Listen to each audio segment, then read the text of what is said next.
అందరికీ నమస్కారం అండి. ఈరోజు మనం మాట్లాడుకునే విషయం మన భారతీయ సంస్కృతిలో చాలా శతాబ్దాల నుంచి వస్తున్న ఒక ముఖ్య నియమం, చంద్రగ్రహణం.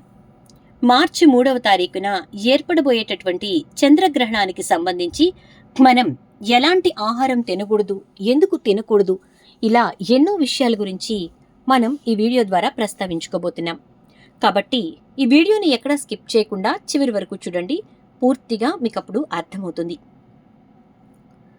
చంద్రగ్రహణం అనేది మన పెద్దలు ఎందుకు ఎలాంటి నియమాలు పెట్టి దాన్ని ప్రత్యేకం చేశారో ఇప్పుడు మనం చూద్దాం. చంద్రగ్రహణ సమయంలో మనం ఏ ఆహారం తీసుకోకూడదు, ఎందుకు తీసుకోకూడదు, దీని వెనుక ఉన్న శాస్త్రం, ఆధ్యాత్మికత, ప్రతి అంశాన్ని కూడా నిదానంగా ఒకటి తర్వాత ఒకటిగా తెలుసుకుందాం. చంద్రగ్రహణం రోజున వాతావరణంలో, శరీరంలో, భూమి శక్తులలో మార్పులు వస్తాయని నమ్మకం. అందుకే ఈ సమయంలో ఏం తినాలి, ఏం తినకూడదు అన్న నియమం చాలా ముఖ్యమైందని చెప్తారు. చంద్రగ్రహణం అంటే భూమి, సూర్యుడు, చంద్రుడు మధ్యకు వచ్చి భూమి నీడ చంద్రుడిని కప్పే ప్రకృతి సంఘటన. మన పురాణాల్లో దీనిని రాహుకేతు కాలంగా కూడా చెప్తారు. ఈ కాలంలో భూమి మీద ఉన్న ప్రాణశక్తులు స్వల్పంగా మారుతాయని పెద్దలు అంటారు. గ్రహణం పడే సమయాల్లో నేచర్లో ఒక చిన్న నిశ్చలత, ఒక రకమైన గురుత్వ శక్తి మార్పు, శరీరం లోపలి జీర్ణ వ్యవస్థ మందగించటం వంటి శాస్త్రీయ కారణాలు కూడా ఉన్నాయని చెప్తారు.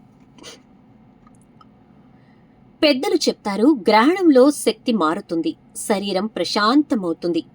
ఈ సమయంలో శరీరం జీర్ణం చేయగల సామర్థ్యం తగ్గిపోతుంది. సూక్ష్మ జీవులు ఆ సమయంలో ఆహారంపై వేగంగా పెరుగుతాయని నమ్మకం. అందువల్లనే గ్రహణ సమయాల్లో తిన్న ఆహారం జీర్ణం కాకపోవచ్చు, శరీరానికి అలసట కలిగించవచ్చు, ఒకరికి అనుకూలంగా కాకపోవచ్చు. అందుకే పెద్దలు ముందుగానే భోజనం ముగించమని చెప్పారు. ఈ ఆహారం తినకూడదు. అన్నం చాలా త్వరగా పాడైపోయే ఆహారం. గ్రహణ సమయంలో వాతావరణంలో సూక్ష్మజీవులు పెరిగే అవకాశం ఎక్కువగా ఉండటం వల్ల అన్నాన్ని గ్రహణ సమయంలో తయారు చేయకూడదు, తినకూడదు. పప్పుల్లో ప్రోటీన్స్ ఎక్కువగా ఉంటాయి. గ్రహణ సమయాల్లో ఇవి రసాయన మార్పులకు గురయ్యే అవకాశం ఉందని పెద్దలంటారు. పాలు, పెరుగు, లస్సీ ఇవి త్వరగానే చెడిపోతాయి. అందుకే గ్రహణానికి ముందు పాలు తాగాల్సి వస్తే తులసి ఆకును వేయాలని పెద్దలు చెప్తారు. కూరగాయలు, పండ్లు కట్ చేసే ముందు పెట్టినవి గ్రహణ సమయంలో తర్వాత రుచి మారతాయి. రసాయన మార్పులు జరిగే అవకాశం ఉందని పూర్వం నుంచి నమ్మకం. అంటే గ్రహణానికి ముందు కట్ చేసి పెట్టుకున్నటువంటి కూరగాయలు గ్రహణం తర్వాత రుచి మారిపోతాయి అన్నమాట. ఇక మాంసం అనే విషయానికి వస్తే ఇవి జీర్ణం కావడానికి ఎక్కువ సమయం పడుతుంది. గ్రహణంలో శరీరం జీర్ణశక్తి తగ్గిపోతుందని పెద్దలు అంటారు కదా. అందుకే స్పష్టంగా మాంసాహారం మానేయడం చాలా మంచిది. ఆ రోజుకి డీప్ ఫ్రైడ్ వంటలు గ్రహణ సమయంలో పడి ఉంటే వాటి నాణ్యత పూర్తిగా తగ్గిపోతుంది. అయితే మనం గ్రహణ సమయంలో వీటిల్లో వేటిని కూడా తీసుకోకుండా ఉండడం చాలా మంచిది. దాంతోపాటు మనం గ్రహణ సమయంలో చేయవలసిన జాగ్రత్తలు కూడా కొన్ని ఉన్నాయి. గ్రహణం ప్రారంభమయ్యే ముందే భోజనం పూర్తి చేయాలి. వంటల్లో తులసి లేదా మంజిష్టా వేయాలి. గర్భిణీ స్త్రీలు ఇంట్లో ఉండడం మంచిదని పెద్దలు చెప్తారు. చిన్నపిల్లలకు ఆ సమయంలో ఆహారం ఇవ్వకూడదు. పాలు, పెరుగు వంటి పదార్థాల్లో తులసి ఆకు వేయటం ఒక సాంప్రదాయం. మరి గ్రహణం ముగిసిన తర్వాత మనం ఏం చేయాలి అంటే, గ్రహణం ముగిశాక ముందుగా స్నానం చేసుకోవాలి. ఇంట్లో చిన్న పూజ చేస్తే శుభం అంటారు. ఆ తర్వాత ఆహారం తినడం మంచిది.